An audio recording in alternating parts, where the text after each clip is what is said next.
Olá pessoal, bom dia, boa tarde, boa noite a todos os senhores que são inscritos no nosso canal Anotações de Processo Civil.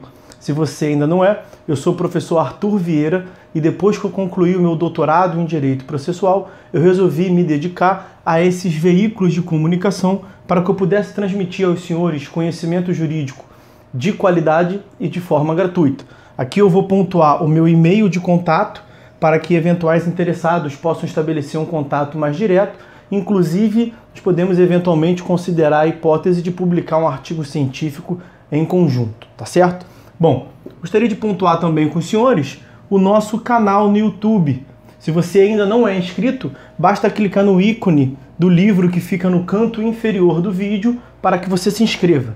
Sugiro também que você clique no ícone do sininho para que você possa ativar as notificações dos vídeos que são constantemente disponibilizados por aqui. Gostaria de apresentar também aos senhores a nossa plataforma acadêmica arturvieiracursos.com.br, arturvieiracursos.com.br, onde os senhores encontrarão cursos online de modo gratuito, inclusive com a emissão de certificado válido em todo o território nacional, tá certo? Então, após a pausa, nós vamos tratar do vídeo de hoje. Então, meus amigos, vamos dar prosseguimento à análise do nosso livro Anotações de Processo Civil, pelo tópico que aparece na tela aí para os senhores, modalidades de tutela urgente. Nós estamos a analisar a tutela provisória, um grande grupo de estudos. Vamos aprofundar a análise agora da tutela urgente, modalidades de tutela urgente.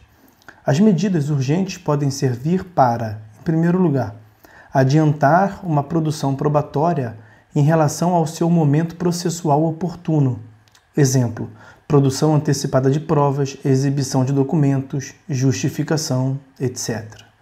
Em segundo lugar, resguardar a possibilidade de concreta realização do provimento final, mediante a conservação de bens ou de um estado jurídico. Exemplo, sequestro, arresto, atentado, arrolamento, etc.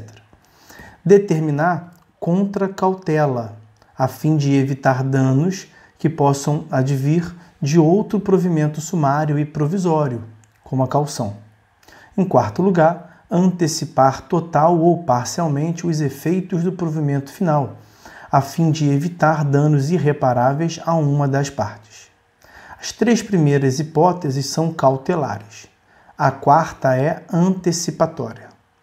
O primeiro grupo de medidas, acima das cautelares probatórias, hoje é objeto de disciplina própria na parte do Código dedicada às provas. Elas são pleiteadas e obtidas mediante ações que podem ter outras finalidades além da acautelatória. O segundo grupo constitui a hipótese mais relevante em termos práticos de medidas cautelares.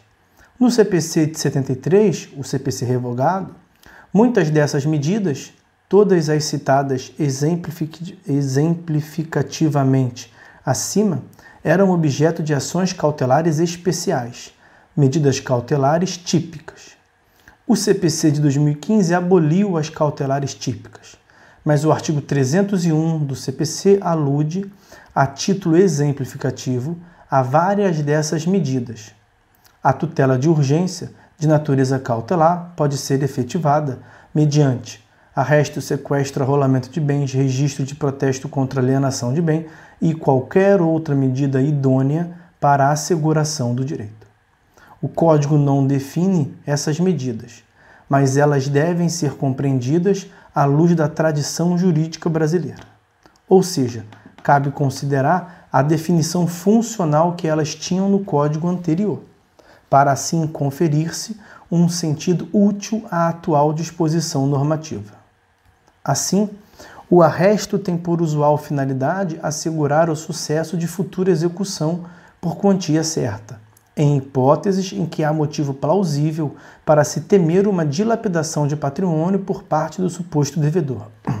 A medida consiste na apreensão de bens penhoráveis do possível devedor para que eles fiquem desde logo afetados ao procedimento executivo que provavelmente ocorrerá no futuro. O sequestro normalmente se presta a garantir futura tutela para entrega de coisa, fundada em direito real ou obrigacional. Por isso mesmo, o objeto sobre o qual a medida recai é um bem determinado ou determinável, ou, quando menos, frutos ou rendimentos de determinado bem. O arrolamento de bens é medida que se aproxima, de algum modo, do sequestro. Mas a principal diferença está na circunstância de que, no arrolamento, não há a exata especificação do bem ou bens que se pretende que sejam conservados, pois a medida alcança todos os bens que integram determinada universalidade. Assim, antes que haja a constrição, é necessária a descrição minuciosa pelo depositário de todos os itens que integram o patrimônio do réu.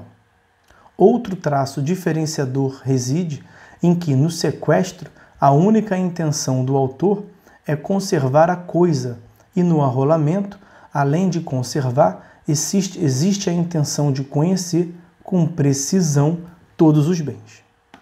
O protesto contra a alienação de bens presta-se à formulação de uma advertência no sentido de que, no entender do notificante, se determinados bens forem alienados, tal negócio jurídico será inválido ou ineficaz. Tal comunicação é dirigida não apenas para aquele que pode vir a alienar os bens, serve também para advertir terceiros, potenciais adquirentes do bem.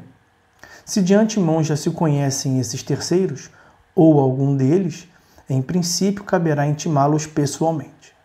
Porém, no mais das vezes, ignoram-se que sejam os possíveis adquirentes do bem, hipótese em que se lançará a mão da publicação de editais. Até esse ponto, tem-se simples medida de jurisdição voluntária, uma modalidade especial de notificação. Mas se tornou comum que o requerente peça também ao juiz a averbação de tal protesto na matrícula do bem, no registro imobiliário. Nessa hipótese, a medida deixa de ter caráter de mero procedimento de jurisdição voluntária. Assume a feição de uma verdadeira medida cautelar e, como tal, seguirá as normas aqui estudadas. Caberá ao juiz aferir a presença dos requisitos do periculo in more e do fumus boniuris, instaurando-se o contraditório e assim por diante. Então, nós vamos terminar essa análise sobre as medidas de urgência de modo genérico. Vamos deixar para tratar a partir do próximo vídeo, que aparece na tela aí para os senhores, já algo mais específico, portanto, a análise da tutela cautelar antecedente. Tá certo? Então, por hora é só, meus amigos. Fiquem todos com Deus e até a próxima.